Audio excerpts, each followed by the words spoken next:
Charlene Liu, the Associate Professor in Printmaking and Department Head of Art. Really happy to see everyone here tonight and to introduce Megan Foster, our visiting artist lecturer for the late afternoon. And I just give a brief bio. Megan has shown her work in galleries in Brooklyn and Manhattan, PS1 Contemporary Art Center, Long Island City, Inside Out Museum in Beijing, China, the San Jose Museum of Art in San Jose, California, and among other venues. She has taught at the City College of New York from 2007 to 2016, where she was head of printmaking and the director of the MFA program. She was also the master printer at the LeRoy Neiman Center for Print Studies at Columbia University and is co-founder of Moonlight Editions. She received a BFA from RISD, the Rhode Island School of Design, and an MFA from Columbia University, where we met as graduate students and also worked on edition printing for artists such as Kiki Smith and William Kentridge.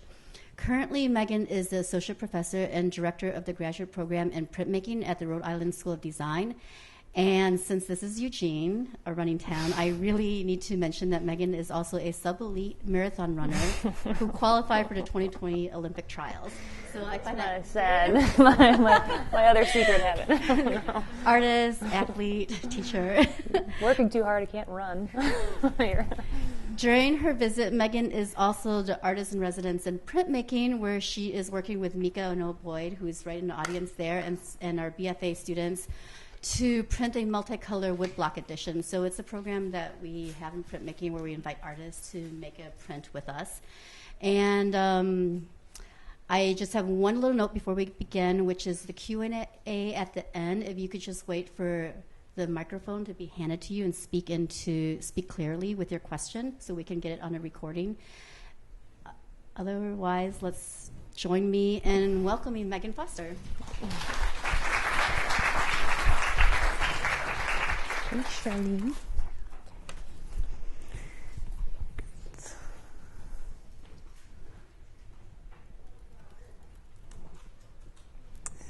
Well, first, thank you, Charlene, for inviting me and everybody else that I've met in the last few days. It's been great to sort of actually spend time here before I have to give the talk, because I feel like I was better able to sort of gear it towards maybe specific interests or, cut out things that might not necessarily pertain. But also I was joking that, if you haven't updated your Mac OS, this is sort of similar to my late work, the later work than my, where it sort of transitions, throughout the day. It starts at like it's like basically sunrise to sunset on its own.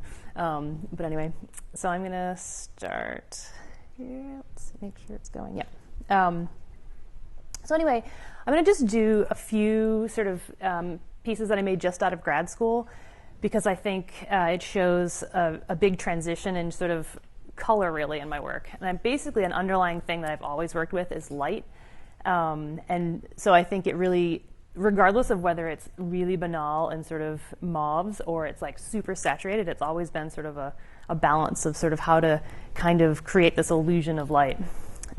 So this one, it's weird to see them so large. This one's called She Loved Color, and something I talked to a bunch of the students, or a bunch of you that are here now, as we were going around, is sort of things that faculty or visiting artists have said to me that kind of, changed your direction or pissed you off or really kind of helped you along the way to make decisions in your art making. And when I was a grad student, one faculty member told me, he was like, I was trying really hard to sort of not make the work personal, but also try to make it a little more relatable. And he was like, everything's done, everything's out there. Like, look at movies, just, rip off the stills. And I was like, maybe, and so I really tried to find this balance between the everyday and sort of Hollywood, and how they both try to emulate and sort of mimic each other, and sort of, at the end of the day, which one was more authentic. So my early work was really, really based on stills, and sometimes I would sort of rephotograph my own sort of setups, and then, in a show I would show them together, and it was like you wouldn't know one was a movie still or one was actual real life. So, but on the color and on the light, on the early ones, I basically used Photoshop to sort of break whatever the image was. This was a film still from Virgin Suicides, and at the end, this is basically She Loved Color is the name of one of the floral arrangements for a funeral, but I tried to sort of create average colors for average spaces for every day. So moving on to the next one is this one. It's called Pass the Asparagus from American Beauty. And same thing. This one's really hard to. It's more of a kind of orangey kind of creamsicle in the middle, but it's not showing up so well. This one is Close Encounters. Spielberg is always like, whether old my work. I grew up sort of middle class, where we always sort of had to work hard to get what we wanted. We never really afforded everything everyone had, and so it was sort of you make do or you make it up, or you kind of. So I always sort of liked his kind of middle class, like sort of how to sort of really get rich quick, kind of like Gremlins. The dad's an inventor and sort of is always trying to come up with that next invention. They're really going to make it this time. Or this is from also from Close Encounters. So when he goes mad and he starts throwing everything in through the kitchen to build his sort of mountain in the living room. This is another one called 6BR 1 Bath, which actually Charlene and I lived in this apartment in Harlem on 125th Street, which it was 6 bedrooms and 1 bathroom and 1 kitchen, and it was a lot of people sharing.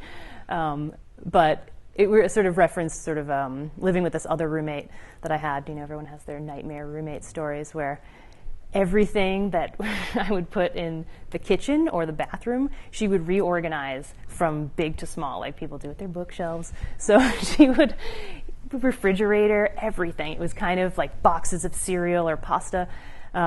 She was a little nuts. Like if I left a dish in the sink, she would hang it on my door. It was real fun, let me tell you. But so anyway, it was a combination of different living situations and sort of everyday roommates, which Charlene wasn't like that, just in case you're wondering. It wasn't Charlene. And it was funny, this painting was actually in the San Jose Museum of Art. It's 72 inches high by 50 something wide. And everyone thought it was so funny, and I didn't even think about this. They're like, it's weird that you would make that. Why would you want a toilet hanging in like your house, like if you were intending to sell this? And I'm like, that's not really like, of course I want my paintings to be successful and people to purchase them. But I was like, I wouldn't have thought like, I don't want a toilet in my living room or in my, so it was kind of funny after effect. This is another one that was based on Poltergeist, another movie that I was always a fan of, where maybe you'd turn around and the chairs would be stacked up. I did a series of screen prints about the chairs being sort of out and then stacked. I don't know if you remember that sort of part of the movie. But then also it was like the cupboards were always open. And, living with children in my life too, my partner's kids, they go through the kitchen, I come back 2 seconds later and every cabinet's open. But I sort of got sort of obsessed with As Seen on TV. Again, going back to kind of that like invention and sort of get rich kind of thing. So I sort of tried to buy every As Seen. I gave myself an allowance.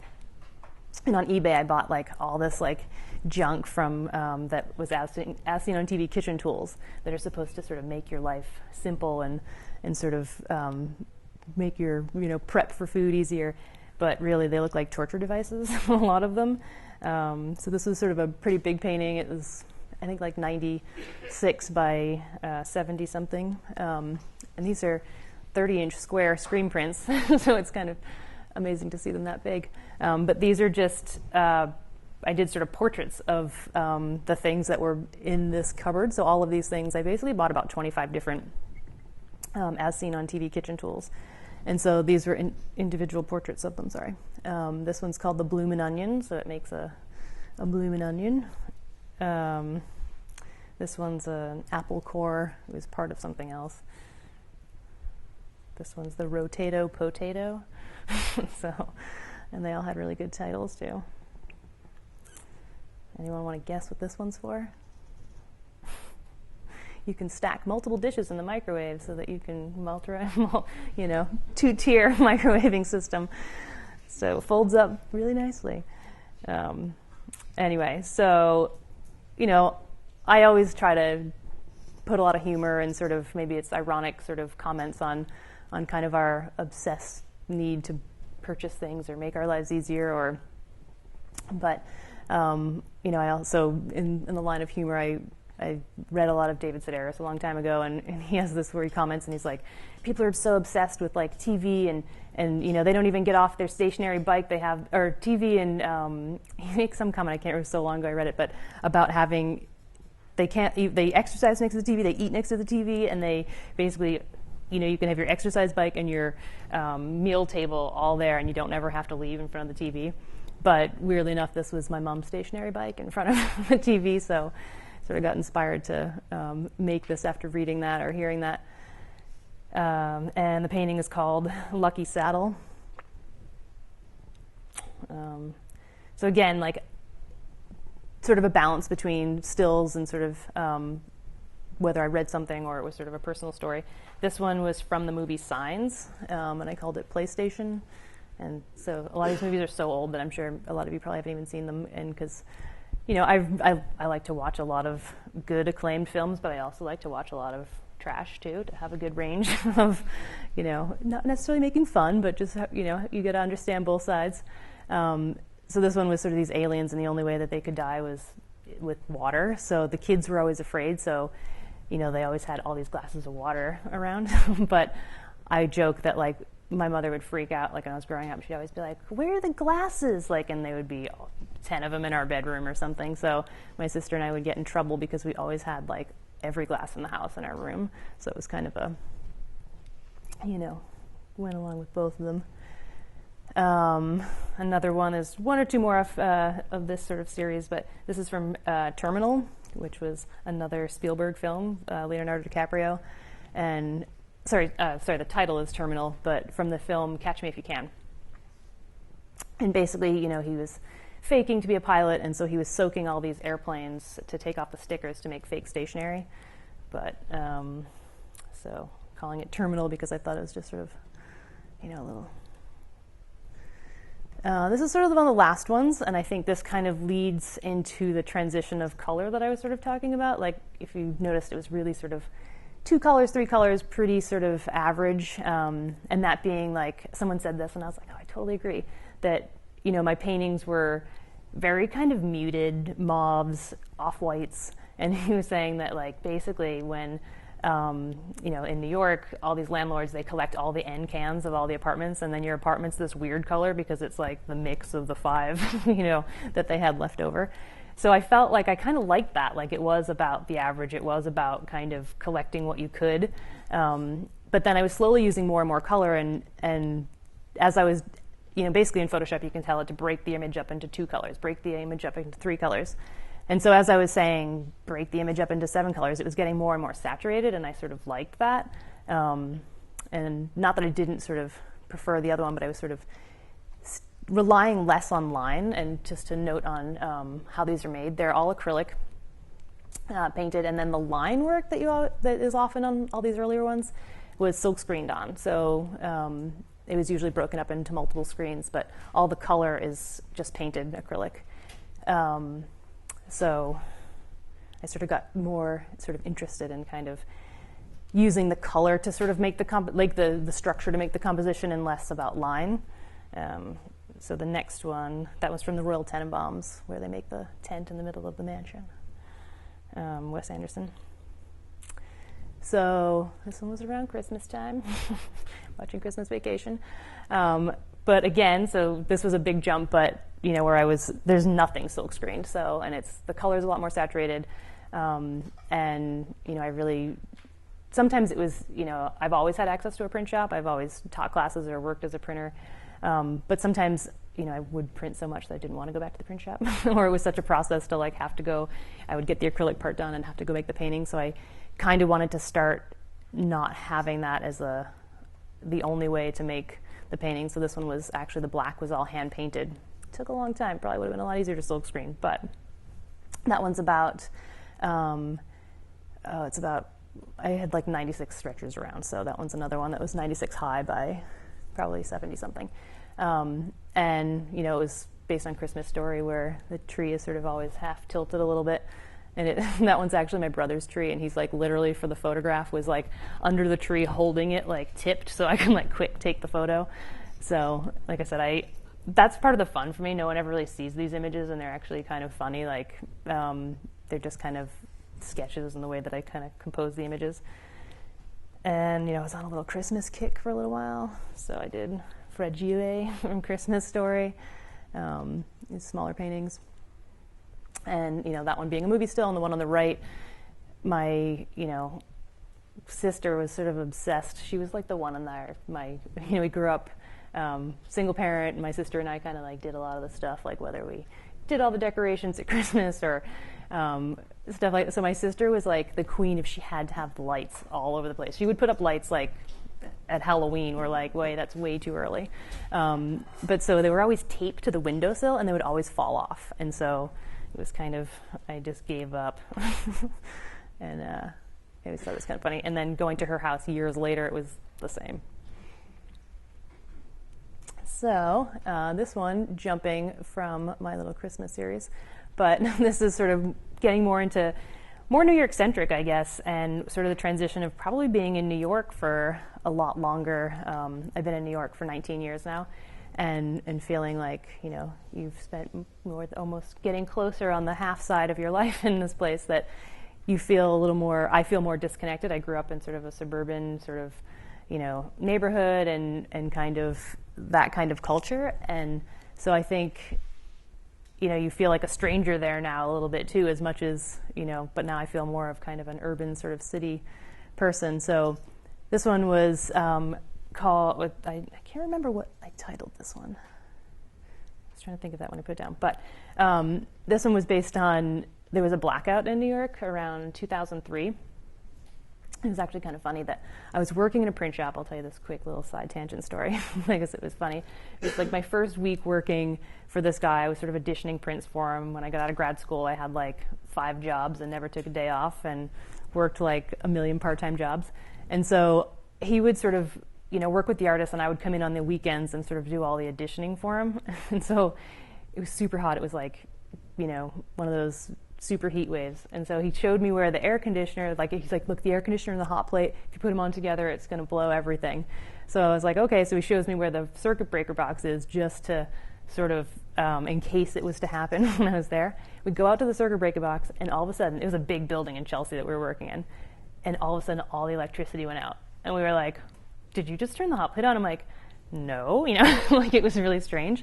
And then we went back in and we looked, and he joked, and I was like, you blew the building, not only the the room. And then we looked outside, and I'm like, you blew the block, And so it was kind of funny, but it really was. If you didn't know about this blackout, it was pretty intense. And I was living on 125th Street at the time, and so I had to walk all the way from I think it was on 18th Street I was in clogs too. I was not wanting to be walking up the West Side Highway for that long.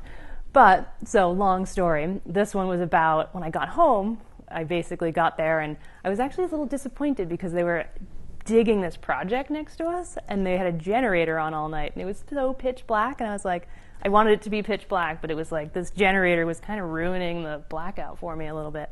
But also across from us, we could see in this apartment, this one apartment was lit. And how was that lit? What do they have going on in there? So I was sort of joking that they had a generator in their living room. And because New York is New York, it's often people scamming or trying to sort of beat the system because it's expensive and it's hard to survive there. And so this one was along the same lines of that, if you notice in New York, there's always like a million extension cords and cords going from different apartments to the next, whether they're sharing cable or they're sharing internet or they're sharing, electricity. You'll see basic indoor, sometimes extension cords that should not be hanging out a window to the next. So, there's such a range in New York. If you haven't spent too much time in New York, you'll have a multi-million-dollar building that's perfect, and then you'll have one that's half run down, and it's, cords like this going in from one window to the next. So this was kind of commenting on that. So, along those lines, I was kind of getting more interested in kind of, making up kind of pseudo-science projects or kind of, kind of things that you could purchase. Some of these were called cell flowers, just making trying to make your router box look a little better. Instead of it being a router box, it was the antenna. It was like the fake cell phone trees, but sort of the domestic version of that. And again, these ones are a little more on the banal everyday, but speaking to someone today about sort of giving authority to the everyday and sort of the absurd things that you make, and they might be, I like to juxtapose the ones that are, right off the bat you can see and they have humor, or the ones that you're like, maybe you miss it. But the one on the left is an herb garden in a bedpan. My friend loved sort of alternative kind of potting. So she collected a lot of bedpans, and they were beautiful ceramic objects. And so she I was like, that's gross. Like, your herb garden is, like, I'm sure it was washed and it's clean. It was great. But it was cool, funny idea. And then she also had this little shell too. I used to watch her cat. This is Danielle, Charlene. So these were a lot of her strange little plants. This one's called Kitty Cactus. That was not hers, that was mine. But she definitely influenced my potting for, succulent plants. So again, on sort of made up kind of things, this one's called Spudlight. You can use a battery to make. And this is a screen print, small, it's about 8 by 10, and it actually glows. It works. So, but basically if you charge it, in front of it, I got some, you can get like Speedball or any kind of acrylic golden phosphorescent sort of ink, but you can buy really high-end ones too that like glow for 24 hours, which I didn't know this, but I called up this company, and so you can get this powder, and he's like, what do you want, long glow or short glow? And I'm like, the longest you got, but it was expensive. It was like $80 for this powder, but he's like, but it makes 10 gallons. And I'm like, I do not need 10 gallons. But it's great. I've used it you'll see this is getting into, I tried to make things glow for a while because I had a lot of powder. So then I thought, like, if you could make a bigger battery, could you run something else? Again, like I said, a lot of these were inspired by Gremlins. I love that movie, but I love the dad that was always trying to, make these inventions. So it was sort of based on that. These are called Miracle Glow. So it was sort of if you were to take that, those are basically planted a potato and it's growing. So I made it kind of, hybrid kind of plants. So I made it in green and a blue one. So then, I got a little tired of making things glow, so I tried to make things grow. So I kind of got obsessed with Guinness World Book of Records, and sort of, this is the largest, at the time, I can't remember what it was. It was like, it's the heaviest pumpkin recorded, and it was, I want to say about 1,290 pounds or something. I tried to pull it up quickly, but it was now reset like 2 years ago, so I'm not sure how big this one is, but it was actual size. So the idea for these was to make them what I hope to get close to actual size. So this painting was probably about 75-inch square, so the pumpkin was pretty big. And then this one, again, trying to do these like batteries, like make a giant lemon battery. So this was like this lemon that was grown in Mexico, the Guinness World Book of Record. There's like all of this stuff. It's really weird. Guinness World Book of Record lemon. And sort of, I really love, like, you'll see the later paintings are landscape paintings, and I have always wanted to make landscape paintings and just be a painter, but it wasn't kind of my interest conceptually, but I loved to do it. It was satisfying to me. And just as much, I kind of really love to make still lifes, but it didn't really work for me conceptually. But then when I do find outlets that it works, that I can sort of make this imagery, I get pretty satisfied. So there's another one that's around here. But this was, again, if you were to make a chandelier out of this glowing lemon, which I actually made as a paper mache for the photo. Like I said, it's part of the fun for me too. Like for the photo for this, I made a giant paper mache actual size lemon, and then I used the paper mache lemon and put these rods and these lights off of it to make, like, if it were a hypothetical chandelier. Again, then I was like just kind of excited to make, I saw a Bonnard show, and I was just like, oh, I really just want to make another still life painting. So there's a little fly up there, and that's basically, it was a government spy fly that would fly over crops, and it could tell if the crops were illegal crops or not. And then, again, just I'm interested in art history and just sort of love to look at that stuff. But, the symbols, there's so much symbolism in sort of, in still life painting like that, especially with fruits and vegetables, but there's always a fly to show sort of the life cycle and death. So there's always kind of, if you look in a lot of still life paintings, you'll find some sort of fly or insect. So this was kind of my comment on that. And this is a screen print on paper. And again, this little fly. But it was basically, it's hard to see, and basically coming up in a lot of the work, it's a lot of metallic. But it was like heavy gloss wings and some silver, but then a very sort of gray wall color. So this one sort of segues into the next kind of batch of work, but this is like actually my sister's garage. She bulk buys that much Tide. And, I was living in New York. She lives in this giant house in Pennsylvania, and I was living in like a really small 1-bedroom apartment. It was always kind of just, like if you count how many bottles are Tide there, I can't even, it's probably like 7. The stockpiling that they did, but also just the need to sort of A, stockpile that stuff, or B, like compulsiveness to just buy things. And so I sort of got into kind of consumerism a little bit more and kind of commenting on that in the work. So I got really influenced with Sky Mall for a while, which, I was sort of stuck for a little while. After that painting of the garage, I was sort of trying to find what I wanted to do next. And this is sort of a segue into where I was stuck for a little bit. But, and so I really was, always on inside, like working on these inside domestic spaces. And then I was slowly moving out to the backyard and, trying to create these spectacles in the backyard sort of.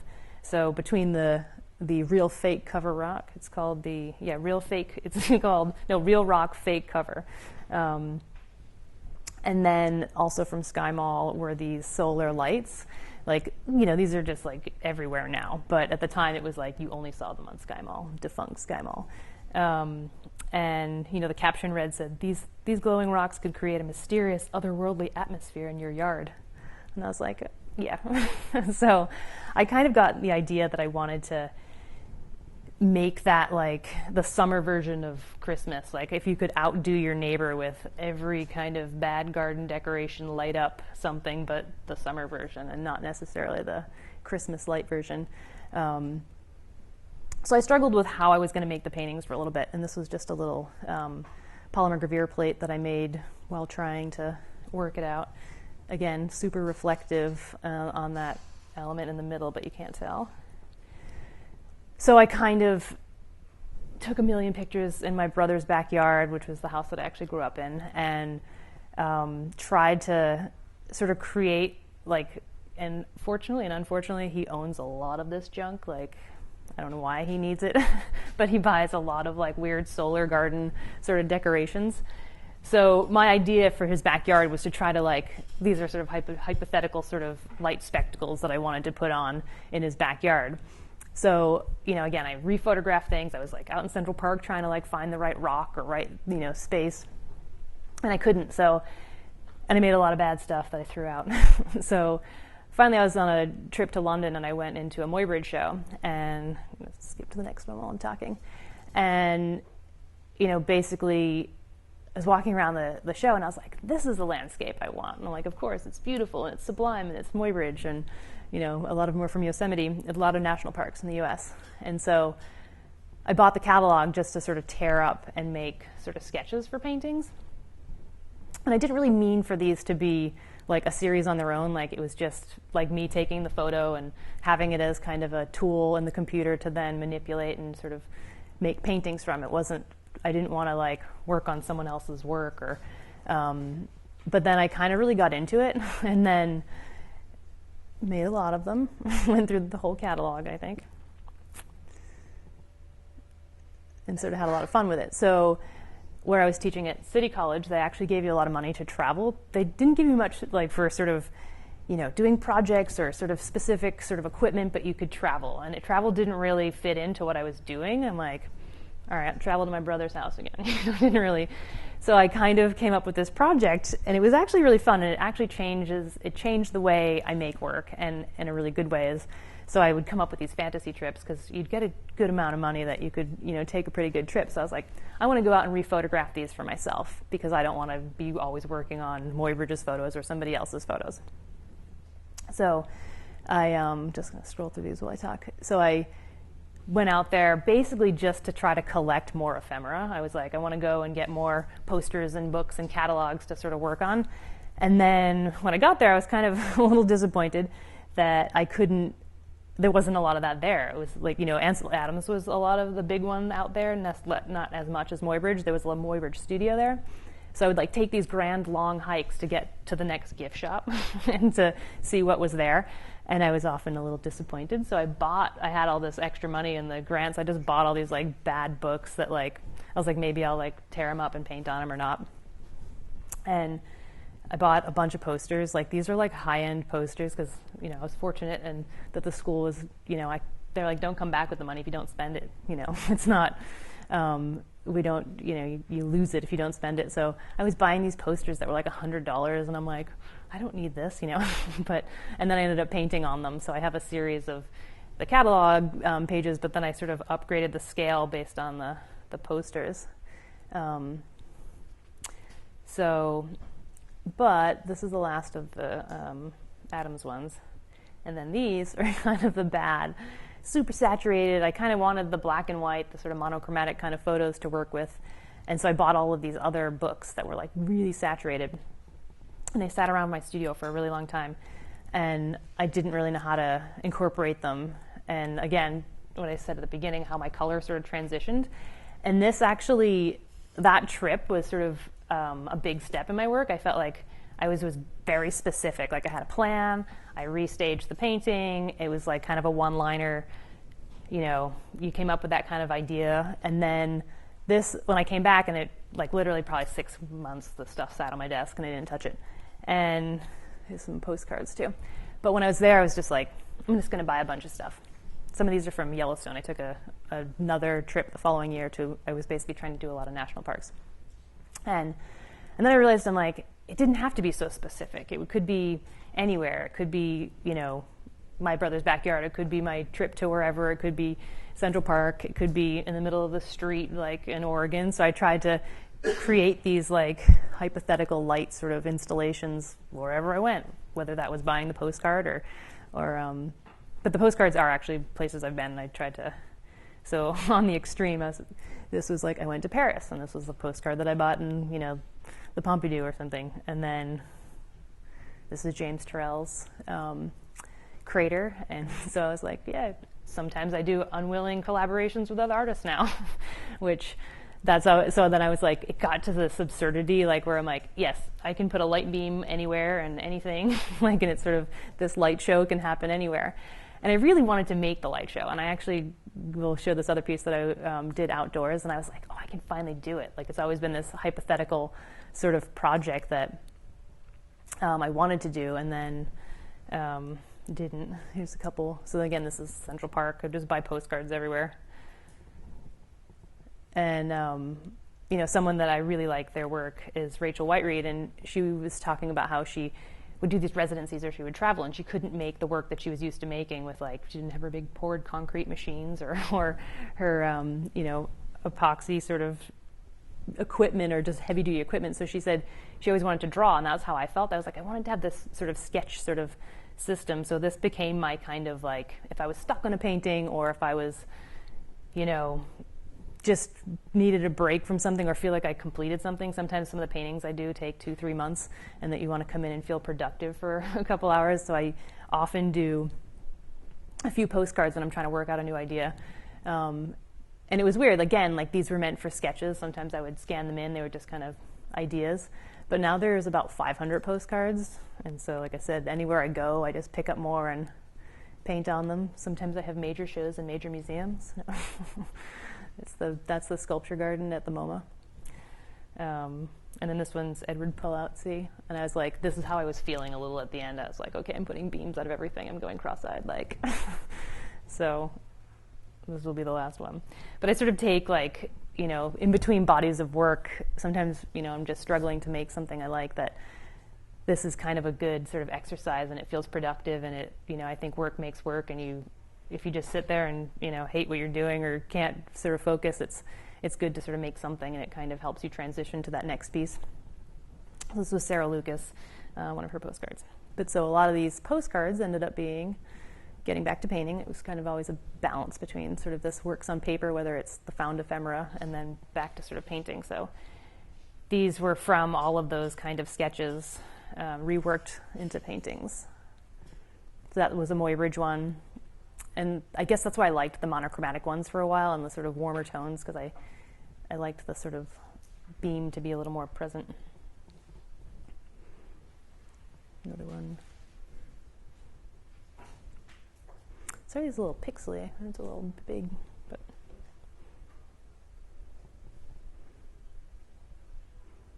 I did a bunch of small ones for a bit just to sort of see if that was the style that I liked before I jumped into. And then I did a series. These are like 50 inches, moved up to about 50-inch squares.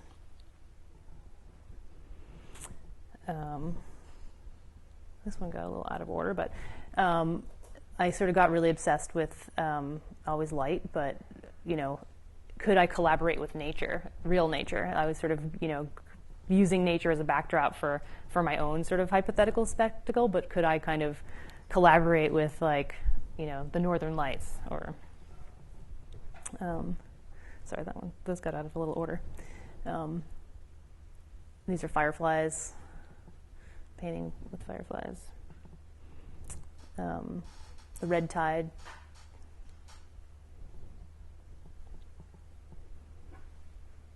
And then this one is actually a Super Bowl commercial. So like it can be kind of, I feel like I get influenced by the most random things or the most very weird specific things that I sort of seek out. But this was a Super Bowl commercial, and these trucks were driving down this mountain with Pepsi glowing on the side. So it was sort of, I liked this orb, this light. Again, this was using these to make these are the base for the new paintings with using the Northern Lights. These are often, you can see the top, I buy a lot of calendars to work on too. So, and then these are some of the paintings from those.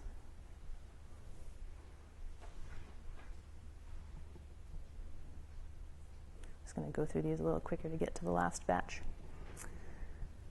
This is just a marble light for a house, but where I start to transition into what might live in these environments. I started doing a lot of sort of animals, and I'll get to this one for a second. Basically, it was, I know I kind of just had this idea of like, if it was, you know, some sort of mad scientist project gone wrong and you found these antlers that were glowing, and I kind of, you know, was just making up these weird hybrid animals. And then at the time, I read this article on the BBC that in Finland, they were actually painting reindeer antlers with reflective paint so that they, you know, truckers would see them, and it was, you know, preventing deaths of reindeers and humans.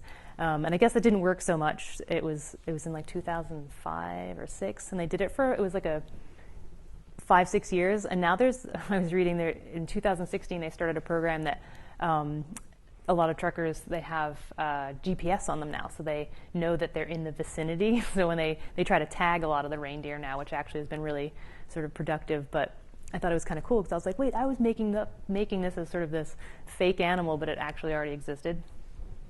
And so, you know, and I was making it based on, you know, real science. Like I like reading about sort of real science, but then I make up this pseudoscience. So, you know, this cat on the right, you know, basically they used protein from jellyfish to sort of help find a cure for AIDS. And then they realized when they put it under blue light that the cat glowed. The protein actually did help find sort of where we are today for medication there, but it was weird. So sort of this hybrid, like reality and sort of fake. So quick, this was the project that I was like, oh, I'm going to finally make the outdoor light beam show. But I looked into sort of, you could actually rent lasers like in sort of Hollywood spotlights. I sort of looked into it, but it was a lot for the length of the show. But so I basically bought instead, which I said no to the project because I was like, I don't make things that stay outside. Like it just didn't, I couldn't come up with something that would work. And I, thought about it for a long time. So I finally said no, that I didn't want to be in the show. And then, my partner was like, you're a wimp, make up something. Like you can, come up with, idea that will work. And so then I decided I would make these street signs for the deer. So these are actual real engineer grade aluminum signs. And they have like the antlers are reflective too. So if you hit that with the headlights, they glow red, green. A little bit better shot of them. My assistant there helping out.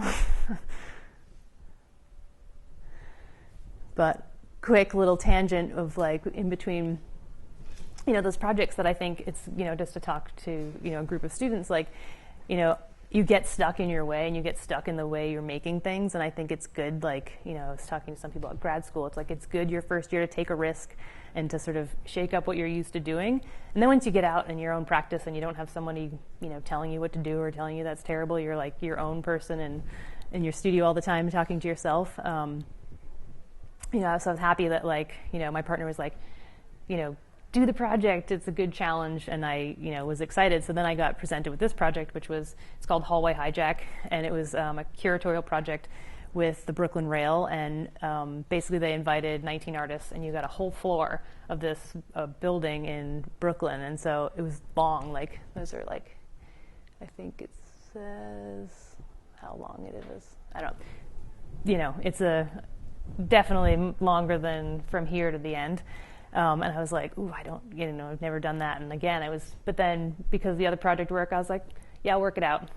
And I'm like, and Eric Guerrero, who's teaching here, he also has a floor. So it was basically this building. It was 19 floors, or more than 19 floors, but there were 19 artists, a floor per artist. And so it was actually a really fun project. And so here's what I basically used those Adams photos, and this is like it's called phototext. It's basically like a removable inkjet paper. It's like almost like it will wrap around corners and stuff. So I superimposed my images on a really large scale, and then I hand painted the acrylic on all of them.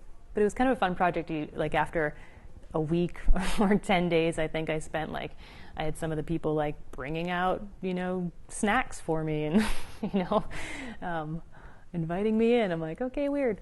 But you can sort of see the scale a little bit better on these.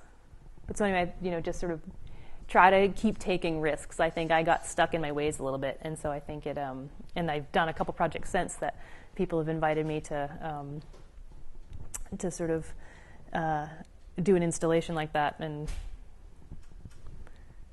so this was the last show I had a couple years ago. Get a little scale of some of these more hybrid animals. You've seen the green bear around, I'm sure, a lot. So again, it was kind of that small first antler painting that you saw was a test for deer family. And basically I wanted to see if I could kind of, get the colors to look like they were creating the illusion of glowing without using anything that was technically glowing. I was, getting away from my fancy glowing powder.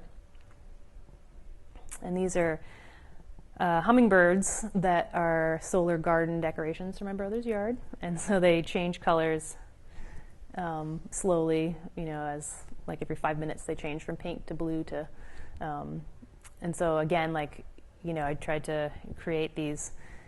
This was like a real taxidermied bear. This is, and then I, in Photoshop, turned it into sort of a glowing bear, but kind of doing, weird sort of products and then real kind of animals.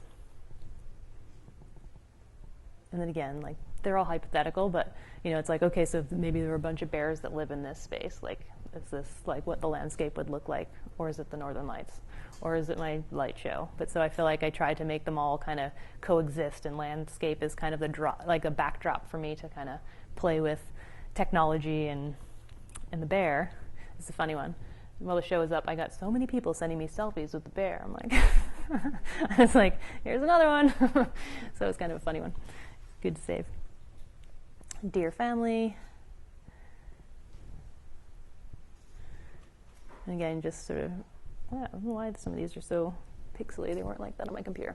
You know, I try to show them all together. Like I said initially, I didn't show the postcard stuff, but now I feel like they kind of relate and give more sort of to the work. This one's, there was the other firefly one that I made before was actually based on real fireflies. These are actually firefly lights. And you can actually tell a difference. There's a little more like weird motion to them, but so you can buy lights that you can like throw in your backyard that look like fireflies. Green bear needed a friend. And this is the last batch, but basically, you know, like I was saying, I was trying to sort of create that illusion or that like anticipation for the spectacle. Like if you were to sort of wait around for all day for the fireworks to happen, like it's sort of kind of waiting for it, and it was sort of that calm, that banal sort of time. And then after I finished this body work, I was like, I kind of want to use more of the supernatural and the sort of and technology. So these are really hard to sort of get sometimes, but it's really holographic metallic. People think I like created this in paint, but if you move these, they're just like, you know, all metallic. So I made the same painting, but I tried to see if I, instead of, you know, sort of creating that anticipation for something, like put it in there, like how could I put it in there and without sort of trying to create it in paint. So it's a simple silk screen, black silk screen on a metallic vinyl. And I put in a couple of just working photos, but that one's weirdly pixely too. I'm gonna skip it. But you can, like that, like a lot of those vinyls are the same exact vinyl, but just based on the way the light hits them, they're, you know, super, super reflective. So trying to create these crazy landscapes. But as I was making these, you know, I made a couple series, like the ones on the left, those are editioned prints. The ones on the right, this one on the right, they're just sort of one-off ones. And as I was doing them, I kept kind of making another one in another color. And I had this tiny little print, and I was like, let me make another one in another color. And I'm like, now I have 25 of these of the same print and all these different colors. I'm like, why do I keep making them? I don't know if I need them. And so then I sort of got obsessed with them for a while. And so I kept doing them. And I made this piece called Color Bite, which is 256 prints. And so one bite is 256 colors maximum. So I pretty much like made this as like, say, hey, you wanted to hire me for your light show in your backyard. These were kind of like color cards, like color aid, so that you could kind of select what you wanted to happen based on these. So there was, you know, for the real printmakers out there, the colophon was basically there's 6 sheets at the front, and there's a swatch from every single one of the prints of the metallic. They're all holographic sort of vinyls. So I haven't shown this, I've only shown it twice, and I show usually whatever the space that I have. I'll be like, okay, I'm going to do all the silver ones, or I'm going to do all the, you know, a range from, sometimes one time it was a longer 3 rows, and then this one was a more vertical space, but, you know, just showing what a color bite would be. So I basically, and I felt like that's actually what it does, these holographic sort of materials. You can see and it was quite a challenge, I have to say. It took me for the last like 15 or 16 of them. You know, I was ordering them from this company in China where, you know, I was like, come on, I see you have it in this, like, cut it down and give me, you know, like, and they were really great. They would like, give me 2 days and on eBay, and they would like put it back up for me to like buy. I'm like, I just need 10 more in this. And sometimes I have to buy, I didn't want 3. I'm like, I don't need 3 of that color. I just need 1, but I'd have to buy. So there are some AP sort of ones that are extras, but it's only one box, 1 book. And then just kind of a quick thing that sort of influenced sort of a lot of the work. Like, again, my brother, that's his backyard with some weird like coaster that lights up your drinks. And then, you know, this is the kind of stuff that just feeds into my work. This is, you know, I run by this all the time right behind my studio in a park. But again, it's always high and low technology. So I'm just as interested in these like bad spotlights for your house, or this idea of Amazon delivering your packages through a drone, which will lead into the last little bit here. I threw this in as my little collage of crap that goes into my visual thinking. Let's see if this one goes. Oh, nope. I guess it doesn't work. This one is animated, the one on the left, but the last series was based on using drone technology to create light spectacles. So Intel puts on, like, you can hire Intel to come and choreograph with whatever orchestra, and they'll put on a light show instead of fireworks. It's kind of like a new age fireworks. So it was this is kind of what I've based my new. There's double on that one. Sorry. Oh, that was the one that works. So that one, there we go, top left. That is from the Olympics in Korea this past year. Intel did all the light show for that, and they did Guinness World Book of Records record number of launched drones at one time, and they did it in the trial for the opening ceremony. They didn't want to do it in the ceremony because I guess they felt it was unsafe. But so this kind of all feeds into the last bit of the work here. And these, people are doing this, like kind of what my hypothetical ideas of creating these, this was a park in Japan, an artist installation. And this one is actually kind of really I saw this and I was like, oh, that's totally up my alley.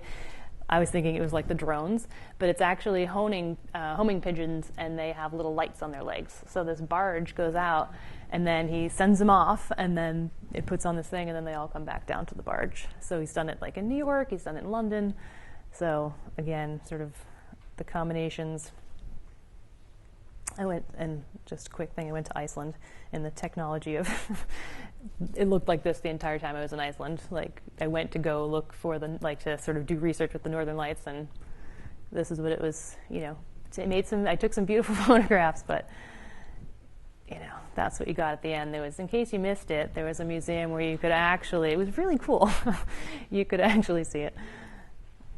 So, quick postcards into the last painting. So when I came back, all of that kind of, the projection lights, the Christmas lights, and kind of these orbs and stuff are kind of what I'm working on right now. So these are, again, like every time I sort of start a new body, it's kind of make a new batch of postcards or work some paper. So these are, maybe they're your Amazon package being delivered, maybe it's just an orb, or maybe it's a, ghost. This is a military park outside White Sands in New Mexico. So these were kind of more drones. A couple more postcards.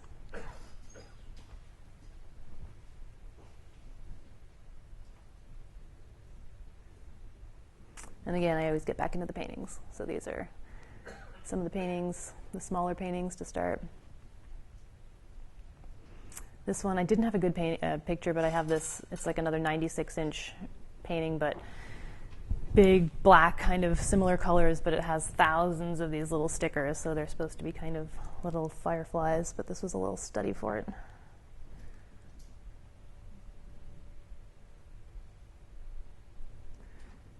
And this series, which is the last, is like the print that I'm making in the shop if you come by the shop.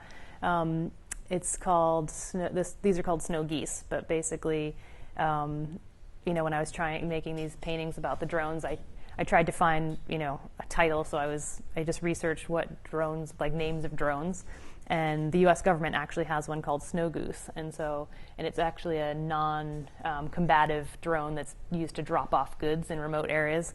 So when I was thinking about the Amazon, packages, so I thought that was kind of perfect. So the patterns are usually in flock patterns of geese. So these are called snow geese. Again, really hard to photograph. There's like a million colors in them, but I haven't really worked out. I should just put a video of them at some point. But my photographer, she's pretty cool. Basically we shoot it and it washes out everything, and I'm like, yeah, the acrylic looks good, the wall looks good, it's even, but then everything's washed out, and then we shut the lights off and we photograph it again, and all the colors come back and it's perfect. So I've been trying to make composites of them and put them together, but This is the very last thing. This is a collaboration with my dad.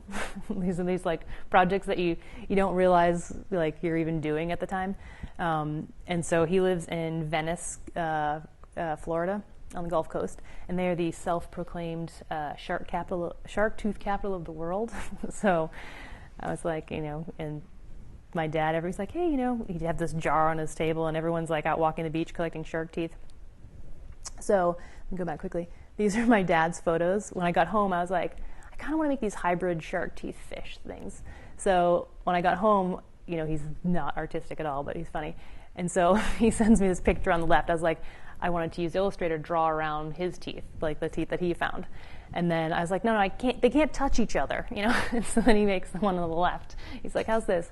And he's like, did you like the shell in the middle? I'm like, the shell was, And then an hour later, he sends it to me with the sand dollar in the middle. So, and I like, their composition. I'm like, could you have not cropped the paper? But I think they're kind of awesome. Like, he's actually turning 70 at the next month, so I made him one that has 70 shark teeth in it. So these are literally what I'm doing right now in the studio. Is they're 48 by 36, and it's like a couple thousand shark teeth in each one. So it's sort of, looking at sort of shark teeth collections and how they're sort of organized. So there's about 4 of them now, that scale. And so these are tiny, tiny little, like you can barely like pick them up. I pick them up with an X-Acto knife, to shark teeth that are, probably a couple few inches. And I was saying, I like to watch high and low end movies, and maybe you like this movie, but I was joking that the title for this series is called The Meg, because I had to watch it because I was doing all of these shark teeth pieces. But usually when you do a project, you learn a little bit more about why you're doing it and more about it. And so, thinking about The Meg, and I have another project that I'm doing that's the Guinness World Book of Record largest shark tooth, and it's just a single metallic tooth in an edition. So I haven't editioned it yet. I just cut one, and so I cut all of these with a vinyl cutter. And so, but what I learned at the end, like you think shark teeth are white, and they're never white. They're always sort of this black color, but they actually are fossils, because the teeth that you sort of find on the beach are usually just, they are sitting in the sediment in the bottom of the ocean for a long time, so that's why they end up being black. They get fossilized. And I was like, oh, that's super cool. And, I had all these extra teeth left, and then I kept, like, the last one I made, which you can't see it, but I was like, this one's just going to be every leftover tooth. I don't care. There's no organization. It's just get rid of all of the last of the stickers and see what happens. And then I was like, oh, I'm going to make a total black one. So now I cut, like, 1 million more black stickers. So anyway. And then this is the last quick thing. All the failed paintings sometimes work back into something. And, I miss having slides and sort of 4x5s and kind of documenting your work that way, having these digital files. Like, you don't even have DVDs anymore or something. Like, I feel like I need to be better at how I organize that, but I like having a tangible object. So, I teach a lot, and I love teaching, and I feel like I get inspired by my students, and some people think, like, they have, like, a hard relationship with that, but I'm like, I feel like I used to teach bookbinding in the summer. So this was my summer class. They were really rowdy at City College. And so I told them they had to make a book out of something recycled. So for the project, I just made a demo book myself quickly. And so I cut up all my old paintings that I hated, but I didn't want to throw out. So now I'm kind of it's called my Encyclopedia of Failed Paintings. And I've made about 15 or 16 of them. I have plenty more, but I haven't had the time to cut them and bind them. So they're basically 3 different scales. Like if you saw that, go back quickly, this one, they all line up. So on a bookshelf, whether it's a small painting, a medium painting, or a large painting, that's how they kind of choose what size they are. So anyway, I'm going to end with that. Do something with your failed paintings. Anyone have any questions? Was that too long? Nope. I'll be the teacher. Come on, somebody's got something.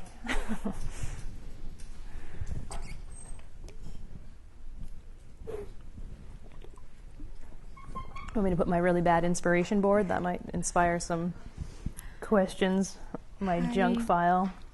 Megan, I'm curious about how you use Photoshop or Illustrator to manipulate your image. And then when you use those programs, the shapes that create so particular, you can always tell, that's from the Photoshop or Illustrator, right? And then what's the attraction of it? And then why would you like to use that to make your paintings? Because you have to, after you manipulate it, you meticulously has to translate and then, paint it, right? So I'm curious about I've always been a process person. It's probably why I'm a printmaker. I've worked as a master printer for a really long time. And I love technical process. I love making things perfect. I love teaching bookbinding because I'm like, there's a right and a wrong, so that I just find is satisfying to me. But people have challenged me on that before. They're like, why not just paint that? Like, why do you have to go through that like painstaking transfer to stencil to whatever? But that's just kind of the look that I like. Like, like I was saying, some people think my paintings are screen prints, but they're not. They're, painstakingly cut frisket masks, masked out stencils or something. But I don't know if that answers your question, but. Other questions? Yeah. In that case, could you say more about your process in terms of the use of stencils and things? I think that's really interesting. Yeah. It's changed a little bit in how I, initially they were pretty simple color, and then I would use the silkscreen lines, so it was, pretty easy and straightforward. And then when they got really meticulous and lots of color, I would actually print out even more process and layers. I would actually print out a full-scale inkjet of the painting. So if it was a 96-inch painting, and I would use that to like actually transfer with transfer paper, because it's too hard. Like if it's too tiny, like I like to just put down a flat. I actually make the paintings very much like a silkscreen, like that bear. It started with a big flat green, and then it was the second green minus the head, the third green, and then it basically got built up just like it would be a silkscreen. So when I have these large paper templates, I can put them back on and draw the next one and draw the next one. And, when you're using like a projector or something, it's too hard to get it to line back up. So there's a lot of, but I do it like super cheap, low end. Like I send newsprint through the, high end printer because I just need, like it gets thrown out at the end of the day. It's just a template.